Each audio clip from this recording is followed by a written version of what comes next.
What your web bots and what the current half-past human report is picking up. Every time that I have actually picked up one of your Webbot reports, there has been multiple, it's picked up on multiple things. I mean, every single time. There hasn't been one time that I haven't read a report that picked up on multiple things. So I think that's really cool. It's kind of interesting. We've got all kinds of changes. We're in a very interesting period of time for my work. A lot of it is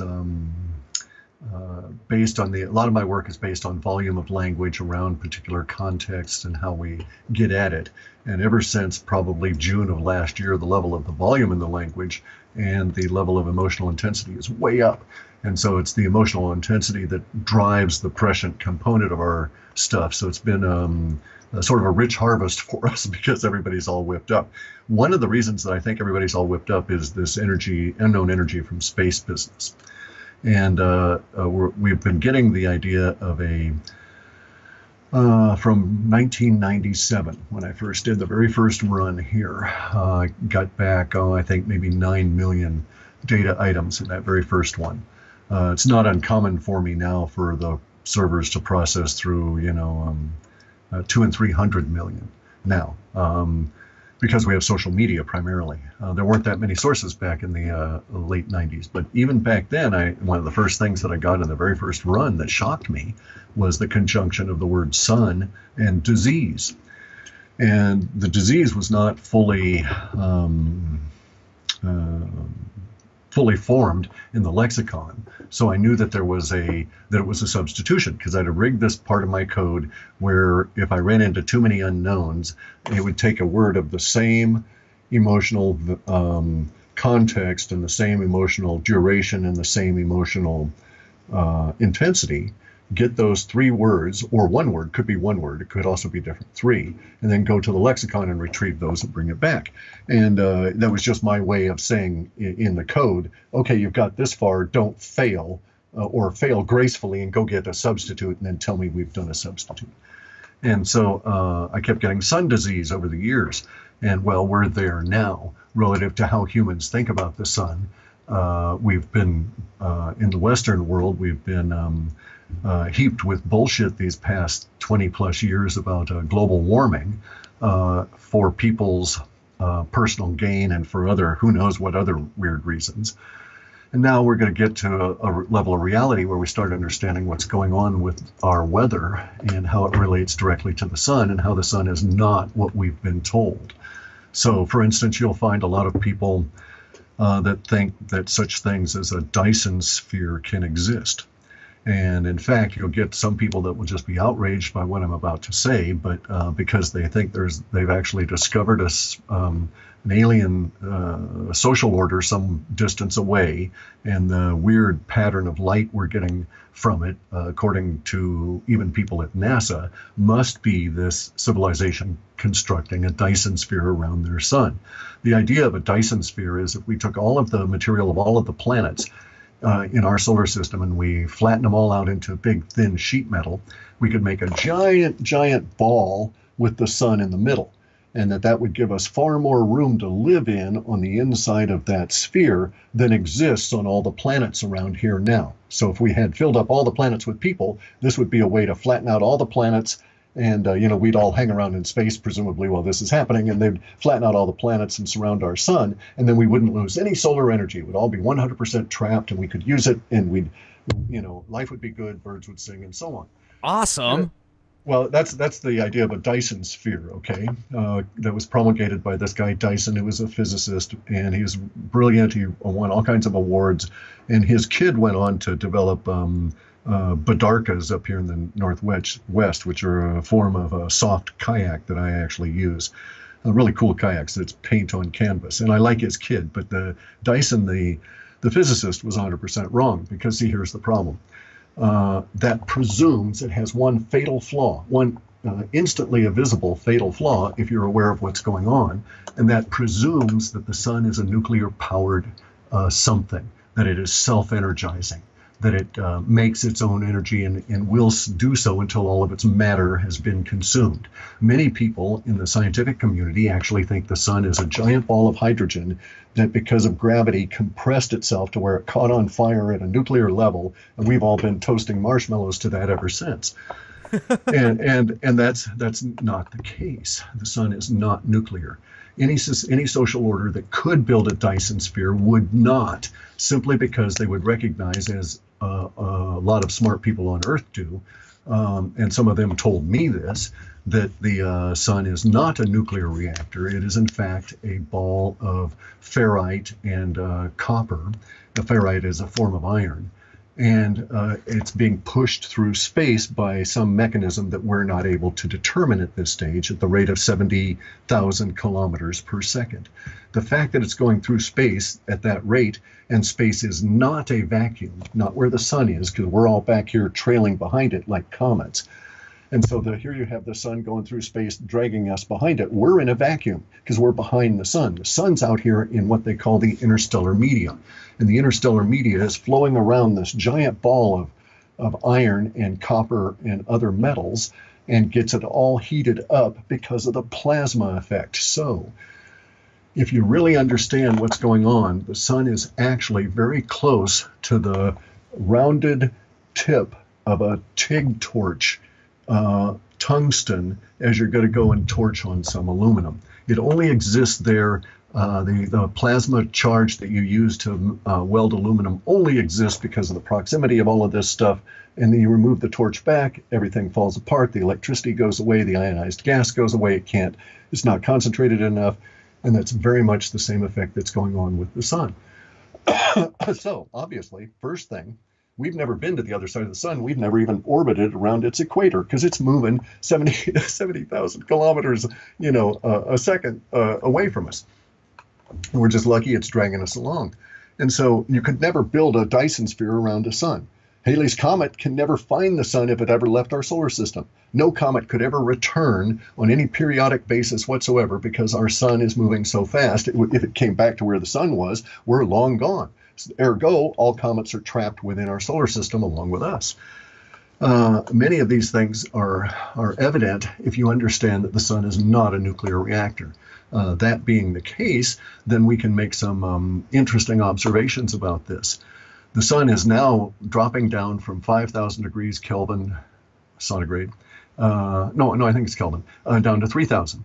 Or thereabouts, which is like the low-medium intensity for the sun. So not only is our Earth's orbit, such as it is back here, being affected by the orbit of Jupiter and Saturn, making it an oblate spheroid, drawing us further away from the sun and its heat, thus causing a solar minimum, or a minimum ice age. But we also have the issue of the sun itself reducing its energy at that same time. So we're likely in for a big ice age. But there's a side effect of this. And the side effect is an interesting wrinkle if you think about it from the WooWoo perspective and the quantum computers. And the side effect is that the plasma, the electric arc that is around the sun all the time that we perceive of as this nuclear-like fire that gives us light, that plasma is no longer acting as this altering field for the energies that are flowing around the sun that it's pushing through. Thus, a lot of those energies are coming to us now much more full, if you will, much less moderated by the sun itself. And so we will necessarily experience, as humans, in a sensory way, experience the coming temporal period, the coming time period, in an entirely different fashion than has been experienced in the past. And so we may be on the cusp of one of those periods of time. And I can think of a period of time back in what we might think of as ancient Greece, close to around the year 12 or so. And previous to that, we find that all of the writing, all the literature, all the painting, everything described the waters around Greece as being wine-like, the color of wine, purple. And something happened and it altered color on this planet. And we can almost pinpoint a time just based on certain cultures relative to this. And we may be in such a period of time now where the energy fields are such that fundamental native properties of what we considered our reality as being immutable will turn out to be very mutable indeed, simply because things like the sun are changing. It used to be when I grew up, the sun was yellow. So we were going through a period of space, an area of space there that created a yellow plasma. Now we're going through stuff that's much denser, and it's creating this very much hot white plasma. The expectation by the Russians is that we may enter a period of time when we get to blue-white, in which case that might be very non-harmonious for humans. So with that said, if I take my telescope and I look at the sun I've got a really cool solar filter that gets rid of over 99% of the sun's light, so you can look at it, and it looks orange when I look at it with the telescope. I do remember the sun used to be yellow, like you said, also, totally. And now you look at it, and it's almost like this white. It's so intense, if you almost accidentally even glance at it sometimes, it's like, ugh. And well, it's been blinding animals. It's so intense. Never did that in my youth. Jeez, that's incredible. And what I wonder is if it's the actual atmosphere more than the sun sometimes, because I remember you saying back in 2003 something happened to the atmosphere, and Correct. It seems like the chemtrails that I see sprayed on a regular basis, especially in Colorado, it seems like Colorado gets sprayed extremely intense. I know in the Northwest it does also. Mm-hmm. And, you look at the atmosphere and it's not that deep aqua blue anymore. It's like this synthetic, transhuman, artificial construct almost. It's crazy, I hear what you're saying. Yeah. So yeah, what blue happened? Is different. So what happened in 2003? That was a period of time when, the Russians started talking about the different area of space that the sun is moving into, and they were discussing this in the late 70s and early 80s. And so they were aware of it then. So sometime around 2003, we hit some kind of a something in that space, and a series of changes occurred in the sun, one of which was the reduction temporarily of the protection that we receive from these energies from space, and the Earth took a big hit. Banda Aceh earthquake occurred at that time. Giant tsunami killed 300,000 people and devastated the entire area of India, Malaysia, and so on. And at the same time, we lost 15% of the upper atmosphere. And this is not the first time such a thing has occurred, that we've lost big chunks of the atmosphere that way. And so the atmosphere is actually not as deep as it used to be. And plus, we've got all these cars running around using up the oxygen a lot, so the composition has changed, but not enough to cause global warming. Don't get me wrong. I'm just saying that the oxygen balance is slightly different, so it's going to alter the characteristics when you look up to the sky at day or night. You're not going to see the deep blue that you might see even today if you go back and look at some of the movies from the 40s and the 50s as they were just getting into color. Those deep, rich colors, insofar as the outdoor pictures, are not an effect, in most cases, of the coloring process, so much as they are that we had a different planet then. You were filming under a yellow sun, and you had a much deeper, bluer sky. And the effect is going to be to create, different resonance in other colors, so you're going to get a different richness than you see now with this sort of, I guess I'd have to almost say, pastel effect. So the richness or hue has been altered within a lot of the color on the planet as a result of what's going on in the atmosphere. And again, this is all related to the sun. They may be monkeying about with CERN, trying to correct it. Man, that would be screwy if that was the case. Chemtrails might indeed be an attempt to correct what's going on with the atmosphere. They seem to really have ramped the things up recently, especially around, as you say, Colorado, but also up here in the Northwest and all along the West Coast. When we're not getting hit by these massive rainstorms, we're getting, and in fact, even when those are here, you can sometimes hear the planes up above them spraying. Right. So, I don't know what their rationale is for that. They may be thinking that they're protecting all life from this extra solar energy. And there is some historical justification for that view that can be presented, because there's caves all around the planet that have drawings of humans in the cave, sticking sticks and twigs and stuff outside the cave and having those sticks and so on catch fire, as though solar radiation alone at particular times of the day were enough to ignite fires. And in some of these cave paintings, you see depictions of vast forests that are burning.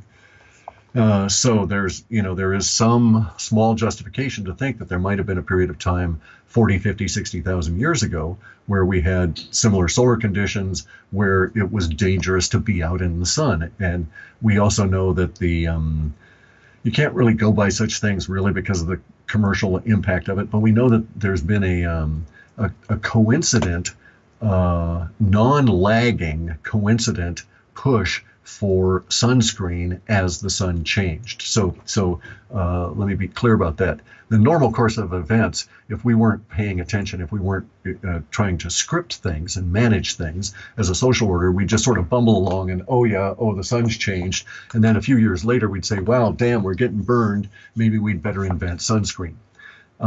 In this case, we didn't have that happen. As the sun was diminishing in its yellow and brightening and white, they were already building a sunscreen industry, if you will, in many different areas.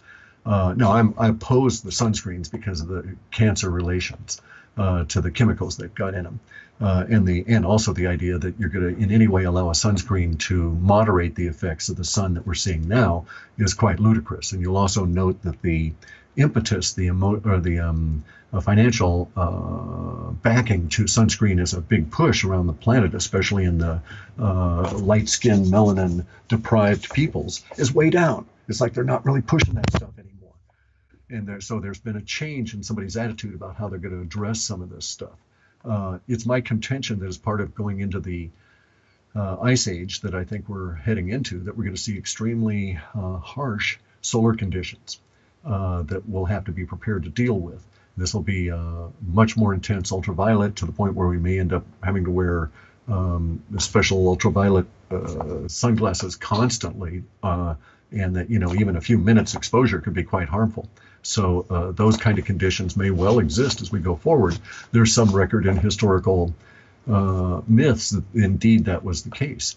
And you see this in situations of like the Inuit, known as the Tlingit up here in Alaska, because these people invented UV sunglasses out of fish skin. And that was really all they had in the way of resources. And it was quite effective. And of course, you can say, oh, well, they needed to invent it because they live in an icy, glaring environment. And that while that's true, the people that actually invented it did not live in that environment, but were coastal dwellers that lived in areas much that I have here, which is, the conifer species of evergreen trees. And it's just that when they got out from underneath those trees, the ultraviolet was so harsh out on the water where they obtained most of their living that they needed something to protect themselves. So they invented these really cool fish skin goggles that were opaque with minute little micro perforations that allowed you just an incredible distance view and even up close. Yeah, I'll bet those smelt wonderful. I'll bet you the taste. If you're really hungry. Yeah, you're wearing a suit made out of fish skins, and it's a rain suit, and it's all held together with fish glue, so you don't worry about that. Beautiful, beautiful. Now, what else are your Webbots picking up? Like some other key linguistics that you think would be important to let us know about? Well, keep getting all kinds of weird stuff about the things we need to worry about are all economic because we've got a bunch of bozos in charge. The interesting things for me, though, are all the weird woo-woo stuff coming in, because at some point this year we're going to start having that collision of woo-woo meets economics. And hopefully it'll all come out well for us as humans in the end. Can I jump in real quick, Cliff? Just Sure. So people know. What's your take or definition of woo-woo so people know? Because I think I know, but... Sure. Woo-woo is all of the stuff that's officially denied and officially unknown, as well as really unknown, stuff we really don't know. So quanta physics is an attempt to understand some part of woo-woo, that kind of thing. But Okay. UFOs and ufology is also an attempt to understand one part of woo-woo, but it's all lumped in there. I take the term as a bastardization of a phrase from Captain Ron in that movie where he talks about, well, this is the Caribbean folks, a land of hoodoo, voodoo, and all kinds of strange, and then that's where I put in woo-woo. Perfect. That's a good film. It's a very excellent, yeah. And really, see, that's, it's all the stuff that's officially unknown, and officially denied, because there's a whole lot of stuff that's officially denied and not unknown at all. They've more than scratched the surface on it. And we know this from all of the stuff that's leaked out everywhere for 40 years, 50 years. T. Townsend Brown was working on electro anti-gravitics in the 50s and was very successful. So what have they done in the intervening 50 years? That kind of thing. And so it's but the WooWoo. So in that sense, WooWoo might include arms of the military. Not your regular old infantry guys, but maybe some of these things I see floating up in the sky late at night, the way bricks don't, with my little goggles, maybe those are actually military craft. So in that sense, they're woo-woo because they're certainly officially denied, but yet they do exist. Okay, so that's kind of, now you're picking up woo-woo combined with economics, you said, and that's stuff okay. Okay, and see, basically what it comes down to is this. We're at a weird juxtaposition of the failing of the financial system where it's 100% based on debt. It requires, debt is funny stuff because the instant you pay it back, the money supply is reduced. The volume, the velocity of money between individuals, so its usefulness, money's usefulness as a medium of exchange drops off. It becomes net negative if you start paying off debt in a debt-based system with debt-based money. And that's where we are. We're in a debt-based system at its maximum level of debt with debt-based money. Money is created by taking out loans. It doesn't come into existence from the Federal Reserve or any of this. It's always taking out loans that causes it to occur. And so this debt-based system is inherently built on the concept that there will always be the ability to create more debt. But at some point, the population becomes saturated. There's nothing more that they want enough to take on more debt for it. It's kind of like, do you really want to take on an additional $2,000 or $3,000 debt on your credit card to get the latest and greatest version of the Who's Was It device? Probably there'll be some people, but the majority of us start dropping off. And so the debt system starts corroding and falling and crumbling at the edges.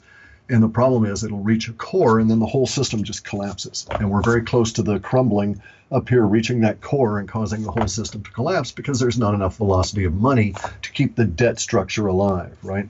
It's basically can be encapsulated on the saying that we're used to be familiar with in my generation of "we'll make it up in volume." it was always a kind of predicated. Well, we're only losing 16 cents a unit as we produce these, but we'll make it up in volume. Right. That kind of thing. But there is no more volume, right? We can't keep the illusion alive unless there is the volume to do so. And so people are dropping out of the system. The participation rate in the labor force is falling.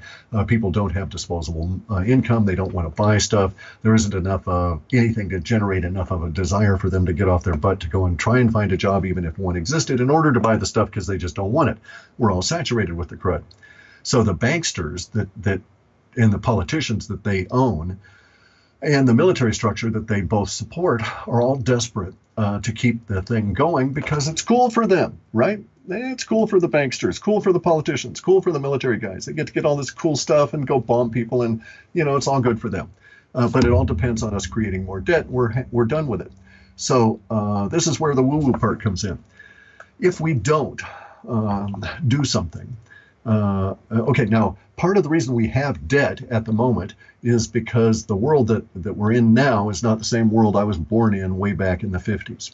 Way back in the 50s, you could take 1 barrel of oil's worth of energy and you could drill a hole in the ground if you knew where to go and look, and you get 40, 50, 60, 100, 2, 3, 4, 5,000 barrels back for every barrel you put in.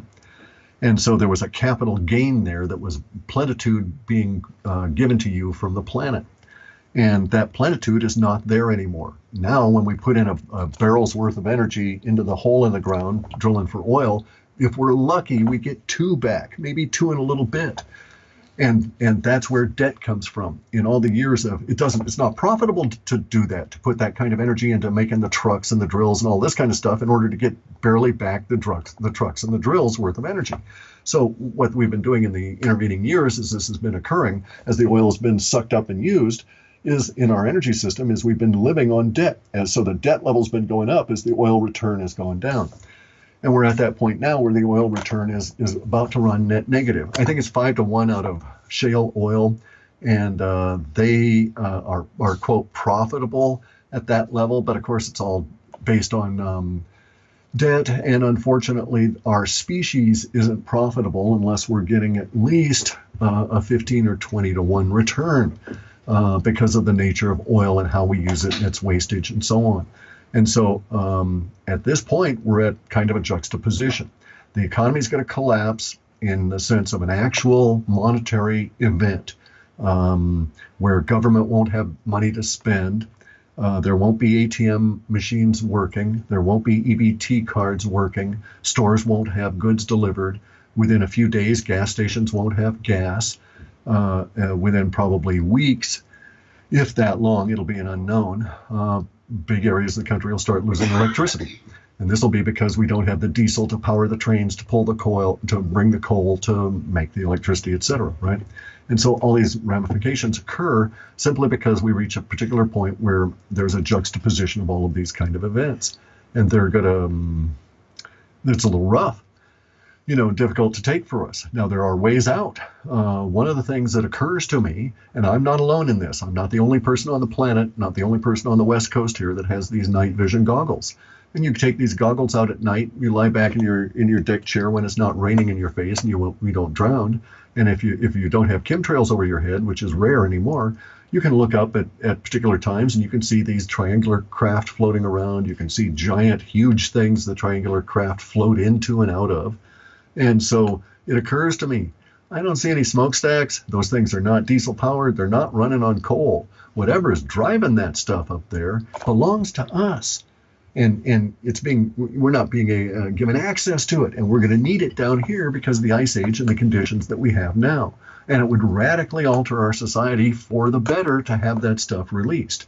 Now, our data had shown that there was a possibility that we were going to get to the point where there was going to be some level of what we can call disclosure here this year, and that it was going to set, and it was related to Antarctica. And we're still getting a lot more of that data growing in the sets there. Antarctica is an interesting thing. As I wrote in this upcoming report, Antarctica is unique in my work because of a strange thing that seems to have occurred there. So you're an Italian, right? You're living in Italy. Conditions are bad, and you move to New York City as part of a giant wave of Italian immigrants, and you move into New Sicily or New Rome. Then you move further into the country. Every place you go, you find places that are named from the places you've been, or the places near your house when you grew up. And same thing happens to the Irish. Irish guys, they're potato famine. The Irish immigrate to the United States. What do they start doing as they progress further and further west? They start naming all the places around them, representing their point of origin.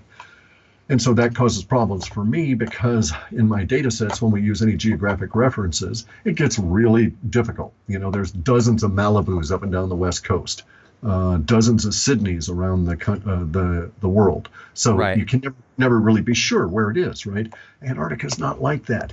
It's a weird place because the place names in Antarctica are fairly damn unique, and within my work are extremely unique. So when we start getting geographic place name associations within the data sets for Antarctica, it's like, boom, very little ambiguity.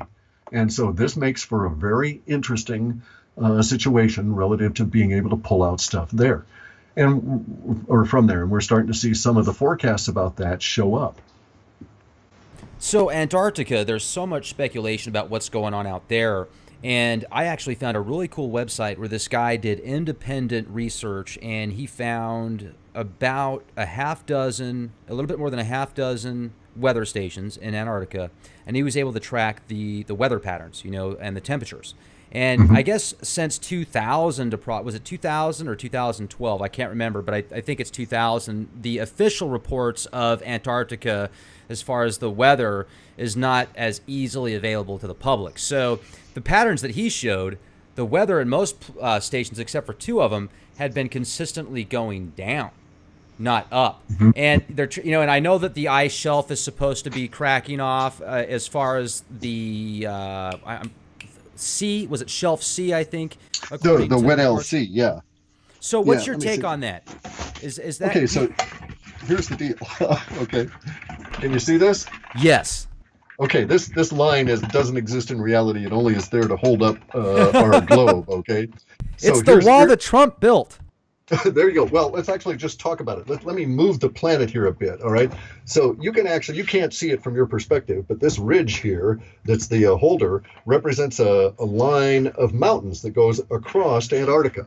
Antarctica is actually composed, without the ice, of two major land masses, separate with lots of little islands in between, and these peninsulas. So this is one landmass here, and here is another landmass. We are indeed getting the area of the Weddell Sea, getting cracks and ice deformation and huge giant icebergs breaking off from there. And it's my expectation that all of this area here will become ice-free relatively soon, along with this area right there, as the ice process continues. But what's going on is we're getting more ice forming out over here, floating ice, not on the continent. So that's what's going on relative to the temperatures and why it's getting colder. There's actually more ice in Antarctica now, but the ice distribution is radically different than we've seen in the past 5,000 years. So all the people that are going out there that are political leaders or scientists or researchers, they're doing it because what do they find out there? I've heard so many reports, and I don't know what to believe. People say, well, there's giant elongated skulls and flash frozen societies that have been discovered in Antarctica. And I think, okay, great. Well, where's the evidence? Where's the proof? Right. Okay. And I don't know about the skulls and I don't know about the societies. Okay. But I do know, and I actually have, that was gifted to me, I actually have physical proof of pyramids because of a guy who was down there at a climbing expedition. And I've told this story before. I can't reveal who he is or hand out the photos. He got to a situation where the group he was with were off the trail that they were allowed to go to. The British came and scooped them up and took them out when they discovered this, because they're all tagged with GPS things. But they went through a pass and discovered chisel marks in the pass that climbers make for themselves to guide themselves to and from. So here was an area that had thousands of climbers' marks in this little climbing pass, and chisel points and piton attachment areas, all this kind of stuff going back, eons. And when you pop out of it, there was this giant pyramid that had a lot of the ice off of it, and had a huge giant doorway in it that had an arch at the top and was probably 90 meters. The guy estimated, he's European, 90 meters from the base of the thing up to the top of the arch, and maybe 40 meters wide.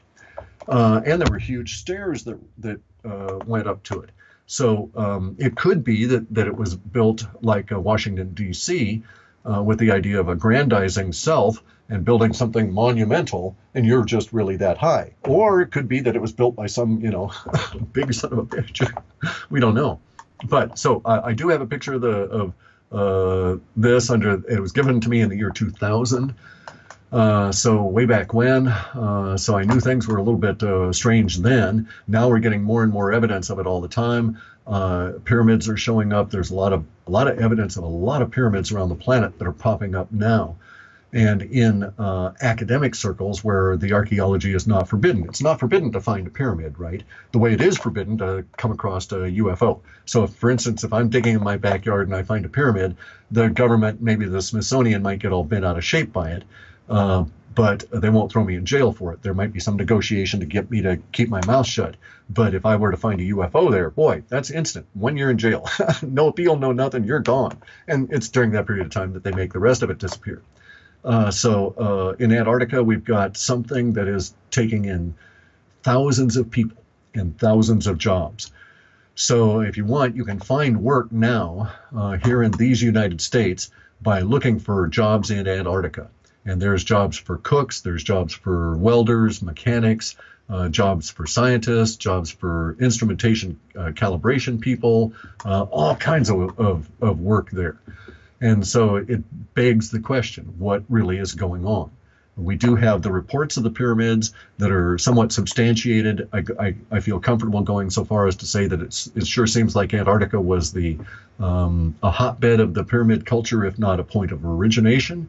Beyond that, that implies an ancient society and a lot of other stuff, but I don't have any proof or anything in the data that say, people with elongated skulls being found in Antarctica. I do have a lot of weird stuff about Antarctica, but it's all in the WooWoo range, right? We do have stuff about archaeology showing up in Antarctica. So there may be, the idea of the really outlandish stuff of finding a lot of dead people and that, they're giants and have elongated skulls and so on, may well be the case. But within the data sets, we don't actually have anything that says explicitly that. Okay, absolutely. And if I could maybe ask you a few more questions before we... Wonderful, wonderful. Now, I know that you haven't, at least I haven't heard you talk a lot about this for years, at least since 2011. Now, you did talk more about extraterrestrial presence back then, it seems, or maybe I'm just missing out on it, but I wonder sometimes, and I'm going to go woo-woo for a minute. So I see the things changing to the point of it being like this transhuman society where machine is merging with man, the identity of man is being lost, and everything is being discombobulated, confusing. All this information is being presented. You've got multiple variables and different scenarios and rabbit holes, and I think that there's almost like it is duality, and I do wonder if this particular planet is almost under hijack by some intelligence that it had to have this infrastructure created of computers and cameras and cell phones and people being at a certain vibrational frequency and 5G towers and everything else so that it that it can interact through that. And essentially the people create their own demise based upon this technology. It can be used against us, it can be used for us, but you look at a picture of the planet today versus even 20 years ago, and it looks like it looks like a robotic planet. Are there planet killers? Do you believe that there's like do you believe in the reptilian agenda? And what is the reptilian agenda? Are they literally reptilian shapeshifters like David Icke talked about? I remember I read the book, The Biggest Secret, which was an incredible book for its time, way ahead of its time, but it's just so much information that if it's true, we should have the right to know about it. We really should.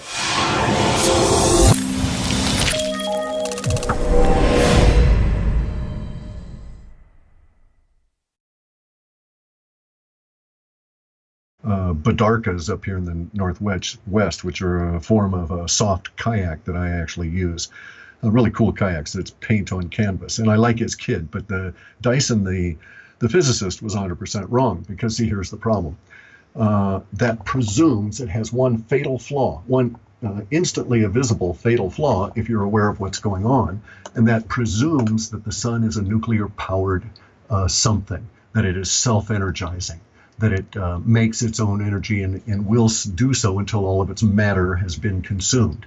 Many people in the scientific community actually think the sun is a giant ball of hydrogen that, because of gravity, compressed itself to where it caught on fire at a nuclear level, and we've all been toasting marshmallows to that ever since.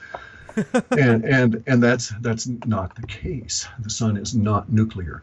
Any social order that could build a Dyson sphere would not, simply because they would recognize, as a lot of smart people on Earth do, and some of them told me this, that the sun is not a nuclear.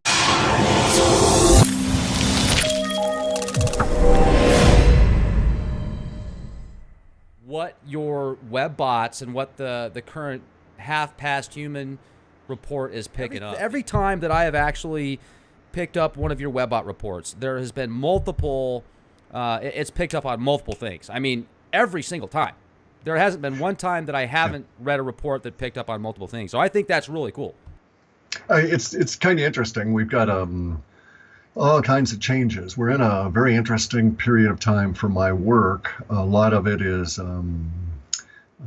based on a lot of my work is based on volume of language around particular contexts and how we get at it. And ever since probably June of last year, the level of the volume in the language and the level of emotional intensity is way up. And so it's the emotional intensity that drives the prescient component of our stuff. So it's been sort of a rich harvest for us because everybody's all whipped up. One of the reasons that I think everybody's all whipped up is this energy, unknown energy from, it could be one word, it could also be different three, and then go to the lexicon and retrieve those and bring it back. And that was just my way of saying in the code, okay, you've got this far, don't fail, or fail gracefully and go get a substitute and then tell me we've done a substitute. And so I kept getting sun disease over the years. And well, we're there now relative to how humans think about the sun. we've been in the Western world, we've been heaped with bullshit these past 20 plus years about global warming for people's personal gain and for other, who knows what other weird reasons. And now we're going to get to a level of reality where we start understanding what's going on with our weather and how it relates directly to the sun and how the sun is not what we've been told. So, for instance, you'll find a lot of people that think that such things as a Dyson sphere can exist. And in fact, you'll get some people that will just be outraged by what I'm about to say, but because they think they've actually discovered an alien social order some distance away, and the weird pattern of light we're getting from it, according to even people at NASA, must be this civilization constructing a Dyson sphere around their sun. The idea of a Dyson sphere is if we took all of the material of all of the planets in our solar system and we flatten them all out into big thin sheet metal, we could make a giant ball with the sun in the middle, and that would give us far more room to live in on the inside of that sphere than exists on all the planets around here now. So if we had filled up all the planets with people, this would be a way to flatten out all the planets, and we'd all hang around in space presumably while this is happening, and they'd flatten out all the planets and surround our sun, and then we wouldn't lose any solar energy. It would all be 100% trapped, and we could use it, and life would be good, birds would sing, and so on. Awesome. Well, that's the idea of a Dyson sphere, okay? That was promulgated by this guy Dyson, who was a physicist, and he was brilliant. He won all kinds of awards, and his kid went on to develop space business. And we've been getting the idea of from 1997, when I first did the very first run here. Got back, I think maybe 9 million data items in that very first one. It's not uncommon for me now for the servers to process through, 200 and 300 million now, because we have social media primarily. There weren't that many sources back in the late 90s, but even back then, one of the first things that I got in the very first run that shocked me was the conjunction of the word sun and disease. And the disease was not fully formed in the lexicon. So I knew that it was a substitution, because I'd rigged this part of my code where if I ran into too many unknowns, it would take a word of the same emotional context and the same emotional duration and the same emotional intensity, get those three words or one word